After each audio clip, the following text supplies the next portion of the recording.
Good morning, good morning. Thank you so much for joining me. This is Lesley Sullivan with the lovely podcast, The Endurance of Labor Laws. I am your lovely host. You can call in or email in, and now you can actually message me on my website with my podcast. Amen. So it's growing and it's going really well in just a short amount of time. So I guess glory to God. That's wonderful. I love it. So you can call in at 405-314-1119. My email address is Lesley2018Sullivan@gmail.com, and that is Lesley 2018Sullivan SULLIVAN@gmail.com. And if you go to my podcast website, there is a link there or a button you can push to do contact, and it will send me an email, and I can read your request or question on air.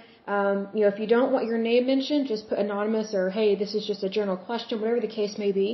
But also, if you would like to be on the show, also message me. I think that would be great. I love meeting new people, hearing new ideas, and it's just good to have fellowship with other people. I mean, that's kind of what mankind is about in our society, so it's good to get to know people. So today I wanted to go over some of the labor unions that are in the United States. And this is really fascinating because I did not realize there were so many unions. But when I think about all the different types of industries within the United States, I'm not surprised by it. But it's just really neat to see how many members they have and when these unions started. Because when they start, it's really fascinating to me because it's typically at a particular point in time when something needed to be changed and people came together to make things better. And that is always a positive thing. I love that. I love it when people want to make a positive change and do it the right way and push forward into the future with good intentions. I love that. So I'm going to read some of these labor unions off. And this is a list of labor unions in the United States. And I'm going to read the largest ones right now. First up. So the first one is the National Education Association of the United States. This was established in 1857. They have a little over 3 million members. That's really neat. And for the description, it says this is for public school employees, including but not limited to teachers, education support professionals, cafeteria workers, bus drivers, guidance counselors, nurses, administrative assistants, secretaries, psychologists, and librarians. I did not know all that. The next one is the Service Employees International Union. This one started in 1921. Wow, that's awesome. During the Roaring Twenties. That is a good thing. And they have a little over 1.9 million members. And the description, it says it includes RNs, which are registered nurses, professional, technical, and non-professional healthcare workers, public employees, janitorial, and security employees. Then the next one is the American Federation of State, County, and Municipal Employees. This was started in 1932. They have a little over 1.4 million members. And for the description, it says these are employees of state, county, and municipal governments. That is awesome. The next union is called Teamsters. I had heard of that word before, but I didn't really know what it meant. So this is really good to know some of this. Because I heard about Teamsters in high school because it's like we would help people raise money and things like that. And no one had a good explanation for me of what it was. But this makes way more sense. And plus, when I was in high school, the internet wasn't as lucrative with information as it is now. And it was kind of like when a kid or a teenager asks a question, it's like you're not always taken seriously and they're not always sure why you're asking a question. So, and maybe some adults didn't really know how to properly explain it, but here it is. So Teamsters, this union was established in 1903, so right around the turn of the century. Amen. And they have 1.4 million members. And the full name of their union is called International Brotherhood of Teamsters. And it lists truck drivers, warehouse workers, and miscellaneous trades. I'm not sure what all miscellaneous trades includes because there's a whole bunch of trades out there, and a lot of trades already have their own unions. So it made me wonder if you can be a part of more than one union. I don't know. That would be really interesting to research that and to figure that one out because I've never been in a union. I think it would be great to be in one. It's just I've personally never worked at a job where there was a union or I wasn't made aware that there was a union. So it really is knowledge is power and it protects you. The next union is the United Food and Commercial Workers. This one was established in 1979. They have 1.3 million members. And the description is retail store and distribution employees. Now this one I'd heard of. The next union is United Auto Workers. This one was established in 1935. They have 990,000 members. And their description is aerospace and agricultural implement workers of America, automobile, truck, farm equipment, and construction equipment manufacturing workers. Now, the reason why I'm aware of United Auto Workers Union is because of some of the scandals that they've had in regards to their union. And I don't necessarily mean that in a bad way, but scandals do tend to be bad. But there was, I guess, a mismanagement of monies, and they were trying to figure out how to handle that. And then I'm trying to remember if it was this union or another union that got a bailout of some sort, and it really irritated a lot of people. So there was something to do with that union. I just remember that name, United Auto Workers. But I think it's really neat that it started in 1935, because during that time, cars were not bought by everybody and just anybody back then. Because you have to remember, the automobile used to be considered a luxury purchase. Even just a plain Jane basic automobile, it was not widely available to the public because it was so expensive. And also, I can speak from the point of view of living in Oklahoma. You know, we had a lot of dirt roads and gravel roads back then in the 30s.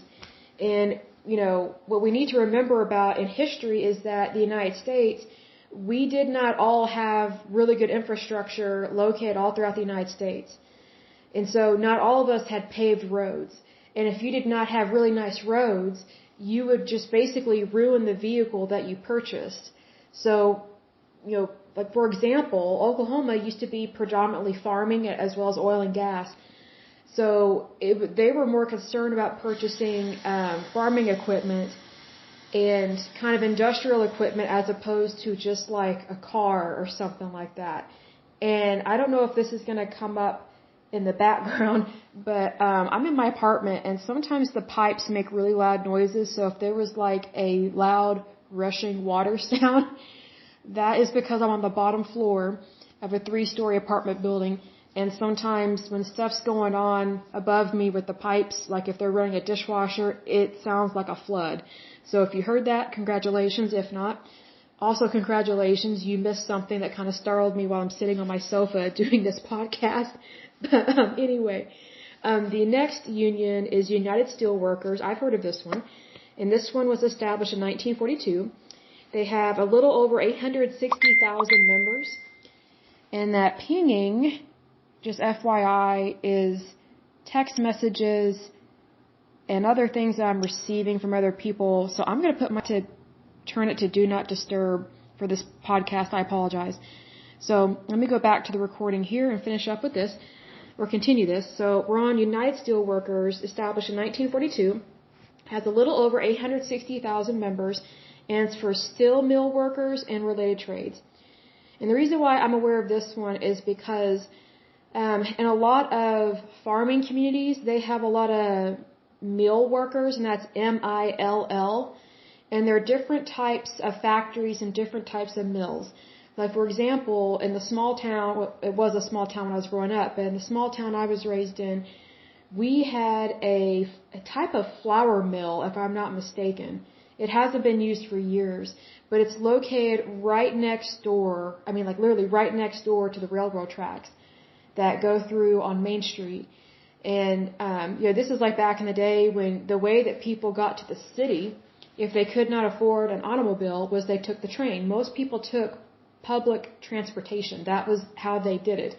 If they didn't have a horse and buggy, you know, they did public transport, and this is before buses were widely available. So if anything, trains were the major mode of transportation back in the day before automobiles. And I would say before automobiles, I would say more people took trolleys and buses because, again, what were the average wages of people? Because the automobile was considered, again, a luxury item. So someone that's a mill worker more than likely could never afford an automobile unless they owned their own mill factory, that kind of thing. So the next union is the American Federation of Teachers. I've heard of this one. This one was established in 1916.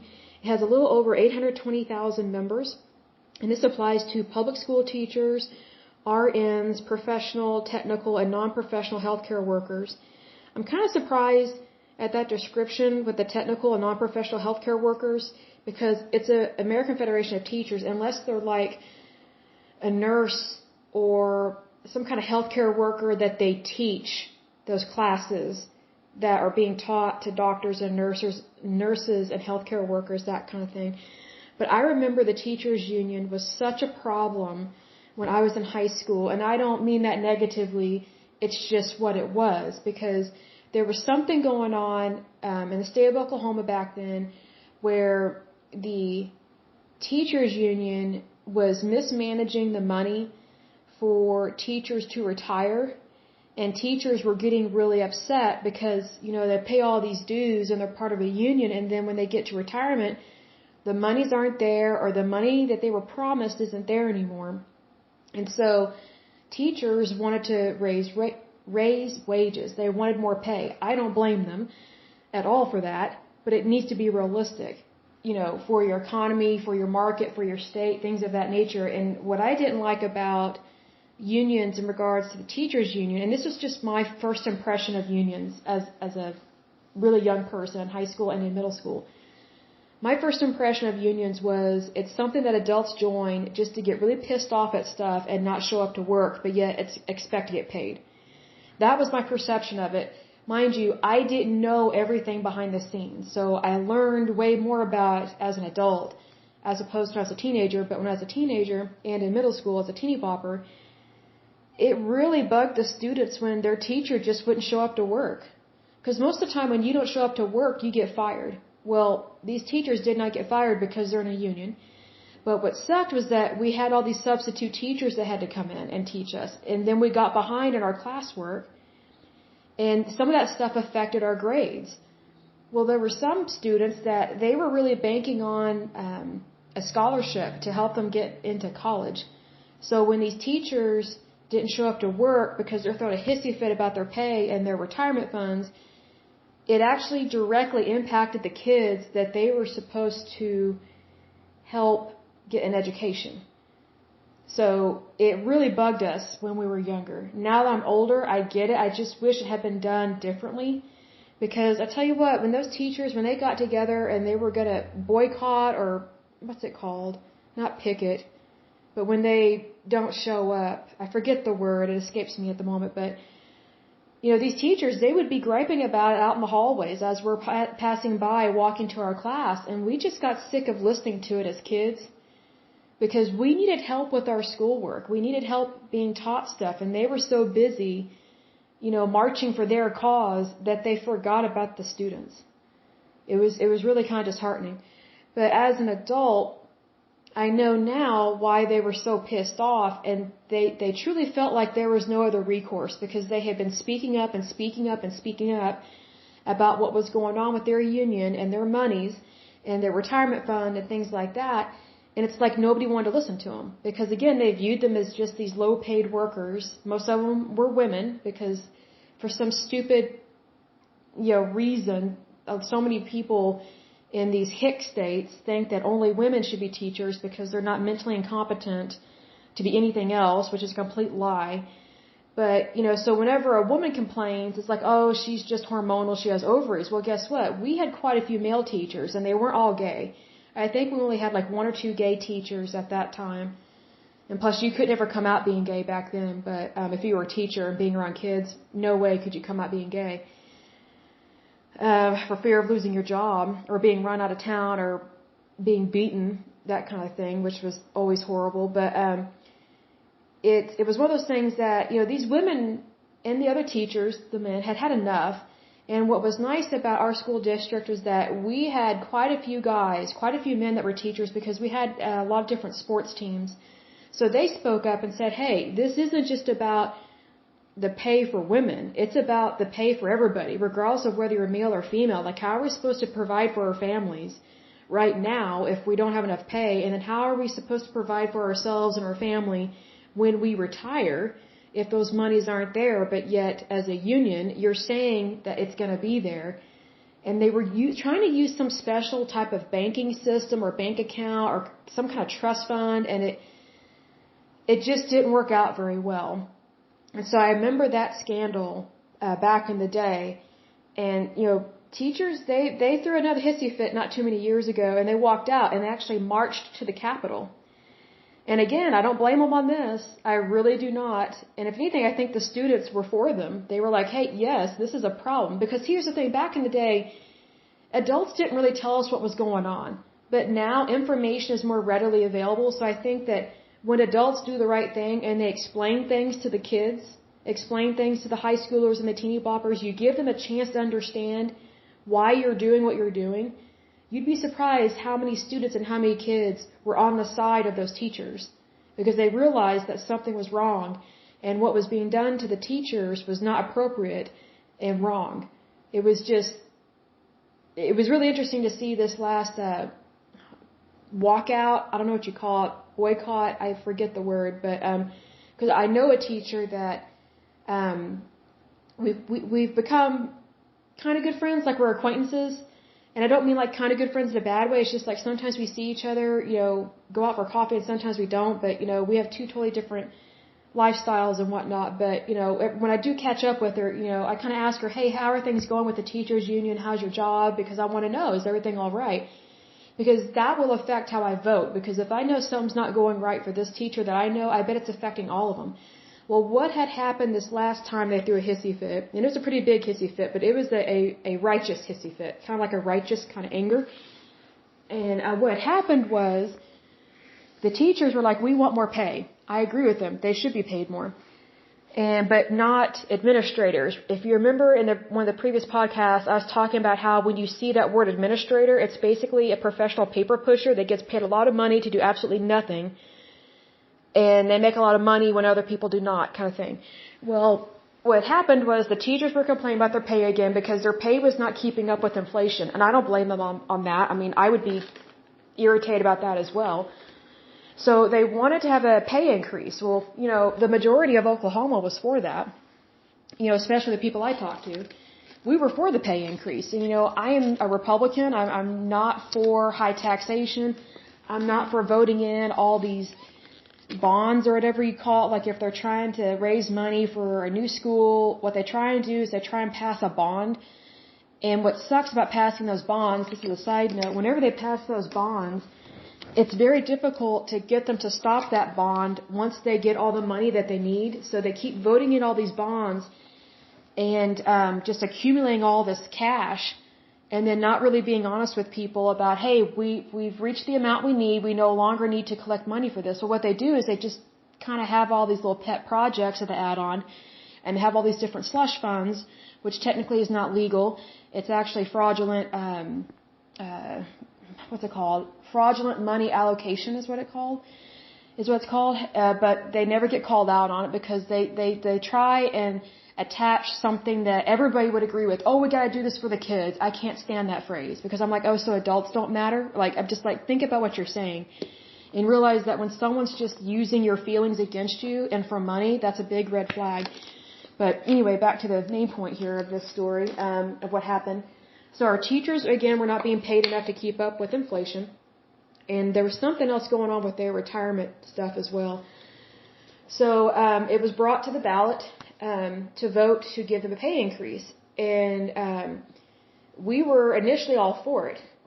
But then what came out with that was these lawmakers and these people that try to use the taxpayers for their personal slush fund, they said that teachers were going to get a pay raise with this.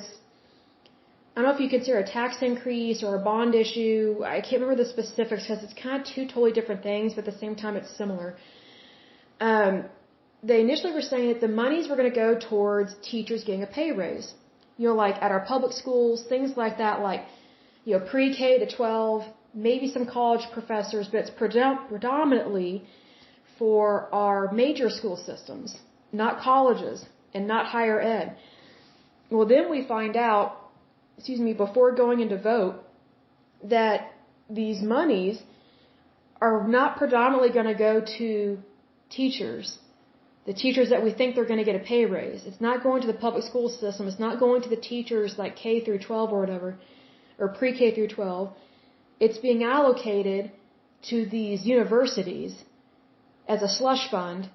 And what really pissed people off about this and what really sucked was that these colleges, I don't think people realize, these colleges, they already get, and this is across the United States, this isn't just in Oklahoma, but colleges already get tax dollars from federal grants, from like Pell grants and things like that. And that's not even including private donations from like millionaires and billionaires and things like that. So these universities are not broke, they're not poor, and if they are, they're just feeding off the trough because they're acting like hogs. Well, that's what happened. So I personally voted no against giving teachers more pay on that particular bill or thing that was on the ballot because it was not going to go where it was supposed to go. And even teachers were like, vote no on this because someone else hijacked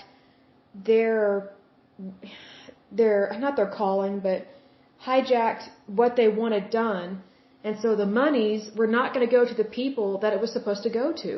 It was going to go towards all these universities that don't need this money. Like, here's what people don't understand about universities. They make so much money, it's unbelievable. It's a slush fund. It really is. Does it cost money to go to school? Yes, but it used to be cheaper. It used to be affordable to go to school. To go to college, I should say. Now it's not so much affordable, and that's why we have all this student loan debt, which again, the colleges are making money off of that. And also all these different lenders that are promoting student loans, they are making bank off of other people's debt and making money off of young people. And then these young people, they're not always able to find a job that they need to pay off their debts, and then they wonder why we have all this debt in regards to student loans and why some people, it takes them years to get ahead if they ever do because their student loans are just so astronomical. It doesn't make sense. Well, we didn't want our tax dollars going towards yet another slush fund with the universities. And what I was going to say was that, universities, they get federal tax dollars. So whatever monies are being taken out of your paycheck every week, every month, quarter, however often you get paid, you're basically already paying for these colleges because your tax dollars are being taken out of your check, which should happen. You should pay taxes. But the federal government, via the Department of Education, which I don't always have a very high opinion of now because of the stuff that they have pulled and screwing teachers over or screwing them out of their pay and trying to focus on these administrative roles and just protecting these lazy, ruthless, worthless bureaucrats that don't care to lift a finger for anybody except themselves. Your tax dollars are going towards that. That's what made it so frustrating for us here in Oklahoma because we actually could have a really awesome public school system. Our public school system is not as bad as other states, but it could be better. But the reason why it's not better is because it's like the citizens try and do what's right. Like we're trying to help our teachers get paid better wages. But then some other group within the Department of Education or education world, so to speak, will get involved in our politics and try and hijack any and all monies that need to go where we say they need to go, and they just want the money for themselves. And it's ridiculous. And what people don't know is that with your tax dollars that are taken out of your federal taxes, it does go towards universities, but it also goes towards like these research projects and stuff. And I'm all for research, but some research needs to be funded by other people besides the taxpayers. Like we've got other things we need to focus on. Like a lot of these research companies, they have money and they have donors. So, you've got these research companies that they already make a lot of money, and we're talking millions, if not billions of dollars. So why are they receiving any of our federal tax dollars if they already have lucrative income? See, that's what I don't understand about our federal government. And plus, this has been going on regardless of whether it's a Democrat or Republican in office. That's what bugs me about this, is that you've got these special interest groups that manipulate our people that hold public office, regardless of whether they're Democrat or Republican, and they somehow worm their way into convincing someone to allocate public funds. And that's what public funds are. They are your tax dollars that are taken out of your paycheck every time you get paid, and those wages are taken out. It's going towards some of these people that already have a lot of money, and they just want to have a slush fund to do so-called research. But yet we hardly ever hear the results of this research. I mean, it's ridiculous. And it's like, if someone wants to research something, they need to find their own funds. They should not be relying on the federal government. And we, the people, are the federal government. We elect our fellow citizens to serve in those public offices, but we, the people, are the federal government. So we should have a say-so on that stuff. And that's not coming from anti-government or, anti-union kind of thinking, because I'm not. I'm actually pro-government and pro-union. But there needs to be a balance, and there needs to be accountability, because if there's not a balance and if there's not accountability, then you've lost accountability. It's really sad, and then you're not going to know what your right hand is doing compared to your left hand. And that's very dangerous to run a country that way, much less a business. But when you're dealing with tax dollars, public funds, there is a greater responsibility to do what's right. Everybody should always do what's right. But when you're dealing with public funds, you're typically dealing with a lot of money, millions if not billions of dollars. And so the greater the responsibility, the more pressure there is to do what's right. And that pressure should be there, because you're dealing with more laws and more bylaws, whether it's federal, state, county, or local. You have to be aware of those things. And so, you're getting back to these list of unions, that's just one of those things that sometimes these scandals happen, but it's not always directly with the union involved. Like, for example, with the teachers, they had a little mini scandal with that, but it technically wasn't their fault, because they were being used by the higher ed people, like colleges, to try and get money from their fund or their bill or whatever they're trying to pass. So I felt so sorry for these public school teachers, because, we had all these hopes to get them better wages, and then it just fell to pieces. So, and people were talking about this even in waiting rooms. I remember I was in a doctor's office, and this guy, this gentleman who was way older than me, probably by 30 or 40 years, we just got to talking, and he asked me, how are you? And he asked me how old I was. I said, I'm such and such age at the time. And he said, he goes, you're around my daughter's age. She's a teacher. He goes, have you heard about that bill that they're trying to pass, or we're going to be voting on? I said, yes. I said, I'm for it. He goes, well, I used to be for it. I said, really? What makes you say used to be for it, when your daughter is a teacher? He told me that she was a teacher. And he goes, well, here's the thing. He told me all this backstory that they're not putting out there on the news, but the teachers slowly found out what was going on. And so they were trying to let people know, hey, don't vote for this. So really the only recourse they had was to tell their friends, their family, and their neighbors, because it's not like this was going to be much less allowed on TV to call these colleges out on what they were doing. And I just thought, whoa, I'm so sorry that your daughter is having to go through that, because she does deserve better wages. Everybody knows that teachers' wages has not kept up with inflation, and that's why teachers have been leaving, for almost 2 decades to go to Texas to teach down there. So, and we're always having shortages of teachers all the time. It's insane. That should be a big hint that we need to increase the pay, and we need to manage our tax dollars better with that. But, I'm so thankful for that gentleman that, talked to me about that, because, it's like, if you don't talk to your fellow citizen, if you don't talk to other people, then sometimes you're really not going to know what's really going on. Like you can be all for this great cause and, just really be gung-ho about it. You think you're doing the right thing, but then when you find out what's really behind the curtain, it changes things. And then you realize that somebody's trying to manipulate the taxpayer because they just want their money. They don't care to do the right thing. So that really was dropping a bombshell on all this back then. But that's one of those things that, like, when someone's throwing a hissy fit, sometimes there's a reason for that hissy fit. There's a righteous anger to it because something really wrong or bad has happened and it needs to be addressed. And sometimes you have to say it like it is. You have to call a spade a spade. That's just the best thing to do, to be honest and true to your word.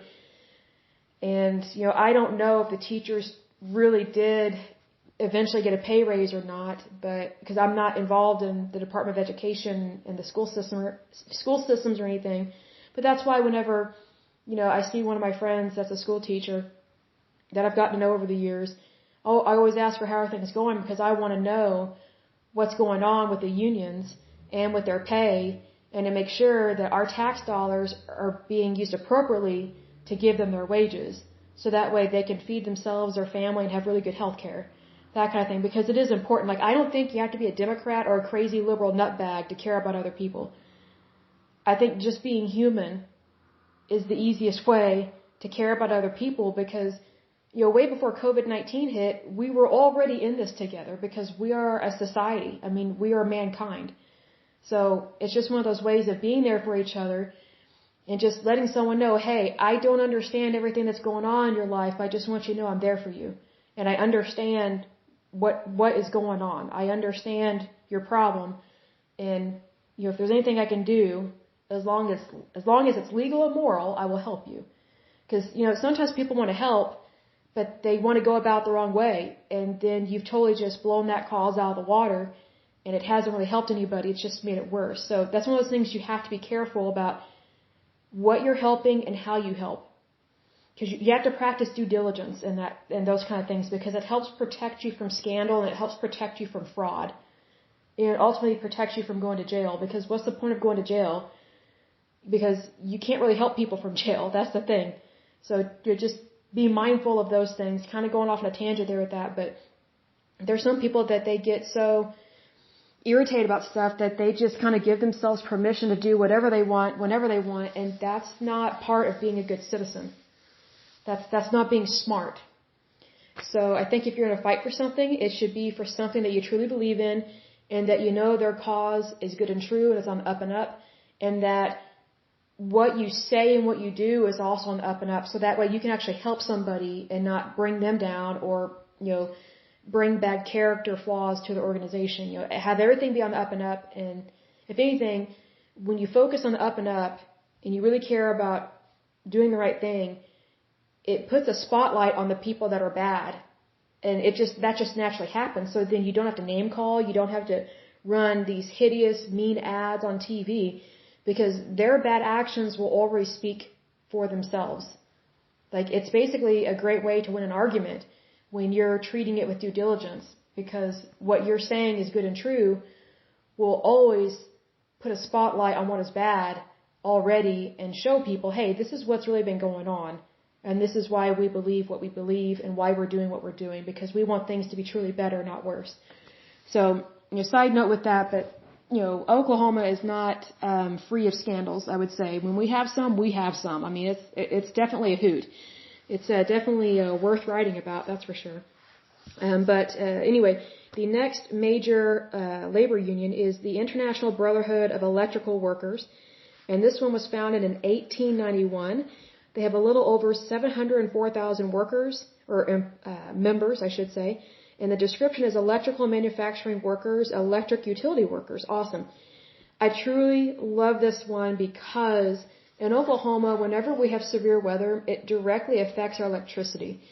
And I tell you what, the people that work, it's mostly men because it's a really strenuous, heavy lifting kind of job, but when they're out there repairing power lines, it is a very dangerous job, especially when we've just had a tornado and you have down power lines, or if we've just had an ice storm. Those are just as dangerous as a tornado, and here's why. If you're not familiar with how ice works and how it can be really horrible for your town or city, when it happens is, in Oklahoma, when we have really bad ice, it's bad. And so what typically happens when it gets dangerous is when when we don't have enough snow and it doesn't melt or it doesn't stay soft, it hardens into ice. Well, that hardens our power lines, whether it's electrical or phone, whatever the case may be. And ice is very heavy, very heavy. I mean, it's like putting a brick on a clothesline, but having those bricks go all up and down the clothesline. And then those power lines, they dip down really low, almost to the ground because they're so heavy with ice. And sometimes they snap and break. And other times the poles snap and break. And then you have down power lines, and some people have died. They've been electrocuted. It's been really horrible and graphic sometimes when that happens. But, when it comes to repairing that stuff, the people that are out there doing that kind of repair work, they are literally putting their life on the line for us to get electricity so that we're not freezing in our homes. And it's a very specific type of job and the work that they do, and it is incredibly dangerous. So I always have the utmost respect for people that work, kind of on the utilities and electric stuff like that, because it's the winter that is the toughest. I mean, tornadoes are bad enough as it is, but I think the winter months with ice are probably some of the most dangerous times for our utility workers, because it's just the nature of the job. So I just think it's amazing that the work that they do, and I hope and pray that they have really good benefits, because they literally do so much for us that if you take it for granted, then you're not really being appreciative of what someone else does on a daily basis to make sure that you have electricity. And also, this is a side note, when you think of electrical workers, you also need to realize that they also help our hospitals stay afloat whenever we have ice storms like this.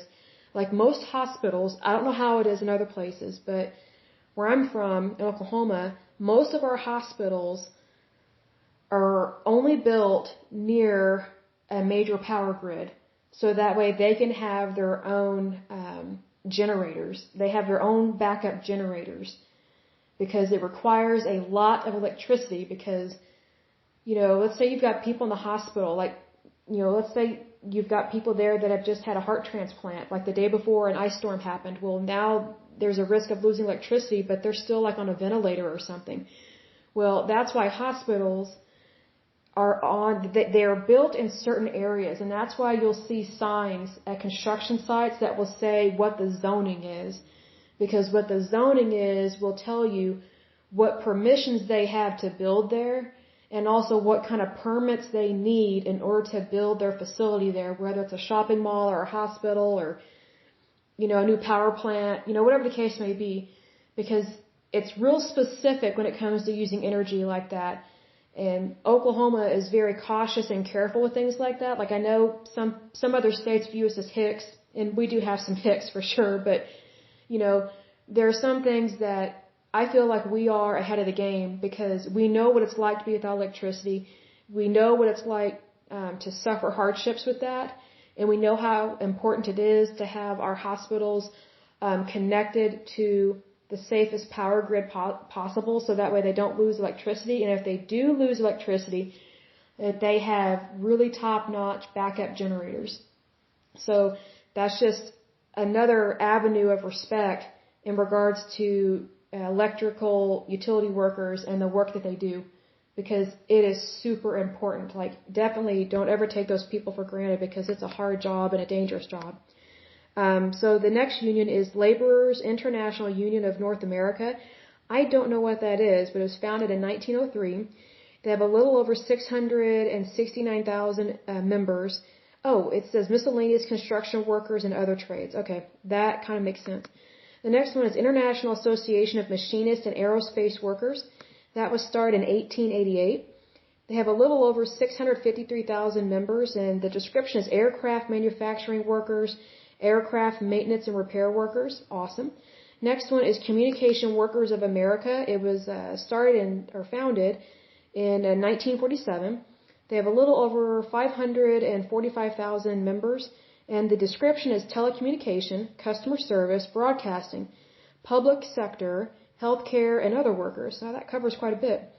Then you have the United Brotherhood of Carpenters and Joiners of America. that was founded in 1881. They have a little over 522,000 members. The next one, the description is Building Industry Carpenters. The next one is International Longshore and Warehouse Union. It was started in 1937. They have a little over 424,000 members. And the description is Freight Handlers at Ports. Oh, that's important. You know, when you think about a port, I'm reminded of all these movies from the 1940s where, you know, if they're doing a screenshot of like the Gulf Coast or these ports that we had, you know, that's where a lot of our goods came in at that time because we didn't use a lot of freight on airliners yet in the 1940s. Not like we do now with FedEx and UPS and things of that nature. So most of the goods that we receive from overseas came via boat. And if it's coming via boat, then it's like got to be tugged in by like some of these tugboats. That's what you see. They're helping them come into shore, these huge freight liners or whatever. They're helping them come into the port and to not run into other ships and things like that. So there are people that have to do that job so that way we get our goods because not everything can be flown in. It's just not always possible. But anyway, so super important with that. But it just reminds me of these movies that, you know, they may not be particularly focusing on ports and workers, not by any means, but it's just really neat to see the camera shots of the industry at that time. Because I like to see movies where they filmed almost in the exact same place, but you see decade after decade how the landscape and how the industry has changed in the United States. And so, I mean, for those that think that the United States is going down the tubes and, you know, just negative stuff, we're not. I mean, the economy goes up and down, up and down. That's how any economy is, and that's actually quite healthy for an economy to do that because it tells you what the stability is of your economy and the stability of your companies that you have that are doing business in your country. But it's just one of those things that, you know, the United States has never given up. We always push forward, and I think that's a great attitude to have, that regardless of what occurs, someone is going to invent something or want to do something great with their life, not only for themselves, but to help other people. Regardless of what political party they're in, they know that they can help society. And that gives everybody a good feeling. And, you know, I'm not a huge feelings kind of person, but I think everybody in general likes to feel good about what they do. And I think that's one reason why we have these labor unions, because they want to do some good for society and for mankind. So, but anyway, back to the list. The next union is International Union of Operating Engineers. Oh, that's interesting. I've never heard of that one. It was established in 1896. It has a little over 392,000 members, and the description is operators of construction equipment, stationary engineers.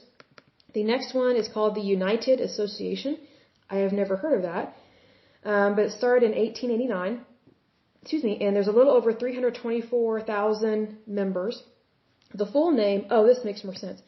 The full name of the union is United Association of Journeymen and Apprentices of the Plumbing, Pipe Lifting, and Sprinkler Fitting Industry of the United States and Canada. Awesome, now that makes more sense. The next one is the National Association of Letter Carriers. Now that one I've heard of. That one was started in 1889, and it has 292,000 members, a little over that amount. And the description is the United States Postal Service mail delivery workers in urban areas. The next one is American Federation of Government Employees. That one was started in 1932. It has a little over 289,000 members, and the description is miscellaneous U.S. federal government workers. The next one is American Postal Workers Union. That one was established in 1971. It has a little over 286,000 members, and the description is the United States Postal Service workers other than letter carriers. The next one is the International Association of Firefighters. Oh, that's awesome. That one was started in 1918. It has a little over 271,000 members, and the description is municipal firefighters and paramedics. Awesome. I didn't know it applied to paramedics as well. That is interesting. Okay, so the next one is called Unite Here. I haven't heard of this one, but it was started in 2004. Oh, it's a fairly recent one. It has a little over 301,000 members, and the description is hotel, casino, restaurant, and commercial food service workers and garment manufacturing employees formally unite. Here it is. Union of Needle Trades, Industrial and Textile Employees. Oh, okay. Now I understand. Okay, that makes more sense. The next one is National Postal Mail Handlers Union. It doesn't give me a date, but there's a little over 269,000 members, and the description is a division of LIUNA, United States Postal Service workers other than letter carriers. The next one, I'm not sure how to pronounce this word, so I'm going to guess. How do I pronounce this? Amalgamated Transit Union, and I apologize if I mispronounced that word. I have never seen that word before, but it was started in 1892. It has a little over 190,000 members, and the description is mass transit service workers. The next one is American Nurses Association. Oh wow, this one started in 1897. I didn't know it went that far back. That's cool. And they have a little over 152,000 members. The description is Professional Association of Registered Nurses. Awesome. Amen. The next one is International Alliance of Theatrical Stage Employees. That one started in 1893. I didn't know it went back that far. That's really cool. And that one has 150,000 members. The description is Entertainment, Theater, Motion Picture, and Television Trade Shows. The next one is Sheet Metal Workers International Association. That one started in 1888. It has a little over 148,000 members. The description is mainly construction industry, sheet metal workers, also shipbuilders. Awesome! That's cool.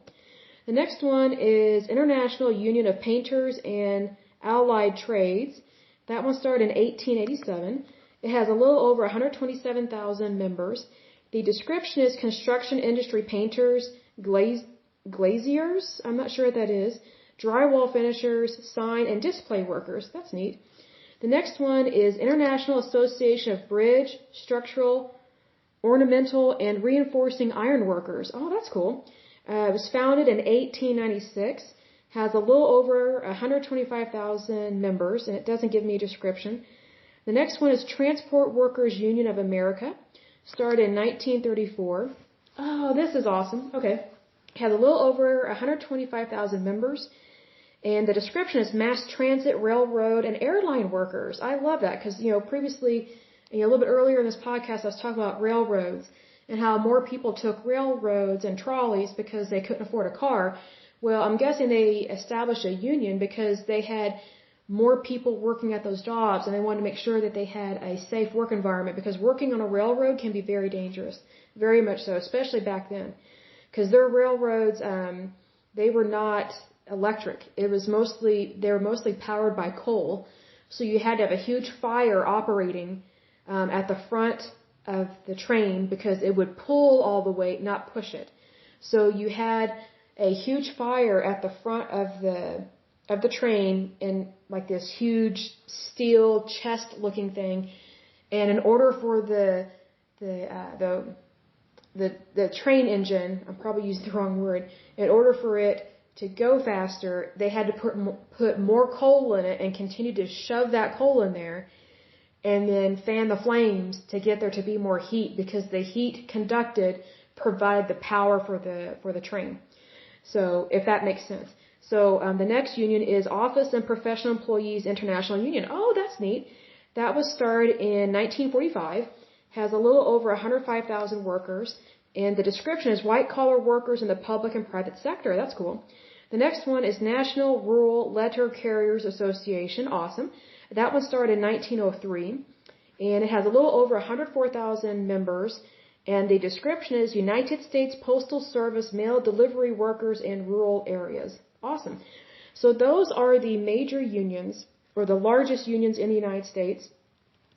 And I always find it fascinating the year that they're established or founded. So I guess what I might do with some additional podcasts is really go into more detail with these labor unions. And what I'm trying to do is I'm trying to line up interviews with each individual one and see if I can invite them on my show, ask them questions. And if you have questions about unions, labor unions, and about a particular labor union, email me, call, text me, message me from my podcast website, and let me know what you would like to ask. I would absolutely love that, because knowledge is power, and that greatly helps you in your job, and it helps you with your wages and your bargaining power in terms of the union. So that's really good. So, but anyway, I will go ahead and end this podcast because we are almost at 50 minutes. But it's a really good one, I think. Like, this is really fascinating to me to read this history because it is part of the history of the United States, and workers are a part of the United States. They are a part of the fabric of the United States. They are part of the history of the United States. And, the history of the United States belongs to you and me. And it belongs to our ancestors, our families that have lived before us and gone before us. They were part of this movement to help the workforce be a safe and good and kind place to work to earn a living, because it doesn't have to be bad. We can always strive for something good. But until next time, I pray that you are happy, healthy, whole, that you're very blessed and prosperous. So have a wonderful day, a wonderful week, and until next time, have just a wonderful, blessed day. Thank you so much. Bye-bye.